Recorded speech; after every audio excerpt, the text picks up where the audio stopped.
Satellite channel வந்த பிறகு படத்தோட உரிமையை வாங்கிடுவாங்க. ம். படத்தை வந்து போடுறேன் அப்படின்னு சொல்லிட்டு வாங்கிடுவாங்க. படத்தை வாங்கிட்ட உடனே இவங்களுக்கு என்ன பண்ணாங்கன்னா, படத்துல பாட்டுங்கலாம் தனித்தனியா கிராமத்துலலாம் வெளியிலலாம் பாட்டுங்க தனித்தனியா கேட்கறாங்க இல்லையா? அப்ப என்ன பண்றாங்க, சரி பாட்டு மட்டும் கேட்கறாங்களே அப்படின்னு சொல்லிட்டு ஒரு சேனல் உருவாக்குறாங்க. இசை அருவி சேனலு, மியூசிக் சேனலு, ஏகப்பட்ட மியூசிக் சேனல உருவாக்குறாங்க.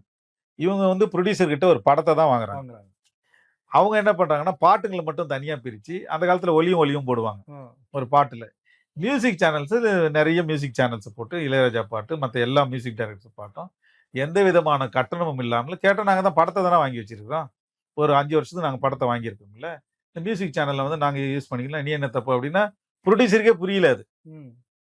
படத்தோட புரொடியூசருக்கும். அவரு என்ன நெனச்சாரு, சரி அவங்க தான் பணம் குடுத்துட்டாங்களே, பாட்டு படத்துல தானே இருக்குது. இது தனியா ஒரு ட்ராக் போயிட்டு இருக்குது. யாருமே கவனிக்கல. இப்ப இந்த மியூசிக் சேனல்ங்க பண்ண பிரச்சனை தான் இவ்வளவு பெரிய காப்பிரைட் இஷ்யூஸ்ல ஒரு பேக்கிரவுண்ட்ல இருந்த விஷயம். ஓ! இதுல. இப்போ எல்லா சேனலும் 24 மணி நேரம் மியூசிக் சேனல்ல பாட்டு ஓடிக்கிட்டே இருக்கும். ஓடிக்கிட்டே இருக்கு. ஆமா. அதுல விளம்பரம் யாருக்கு காசு? அந்த விளம்பரத்தோட கட்டணம் யாருக்கு போகும்? அவங்க அந்த கம்பெனிக்கு தான் போகும். அப்ப அதுல புரொடியூசருக்கு பணம் வராது, டைரக்டருக்கு பணம் வராது, மியூசிக் டைரக்டருக்கு பணம் வராது, பாடகருக்கு பணம் வராது, யாருக்குமே வராது. அப்ப இளையராஜா அந்த காப்பிரைட் இஷ்யூத்த எடுத்த உடனே எல்லா சேனல்ல இருந்தும் இளையராஜா பாட்டு டப்புன்னு டிஸப்பியர் ஆயிடுச்சு. ஆமா. நின்னு போச்சு. ஏன்னா அவர் பணம் கேட்கிறாரு அப்படின்னு சொல்லிட்டு. அப்போ மறைமுகமான தாக்குதல்கள் அவர் மேல தொடுக்கப்பட்டுச்சு. அவரு அதுல ஆனா உறுதியா இருந்தாரு.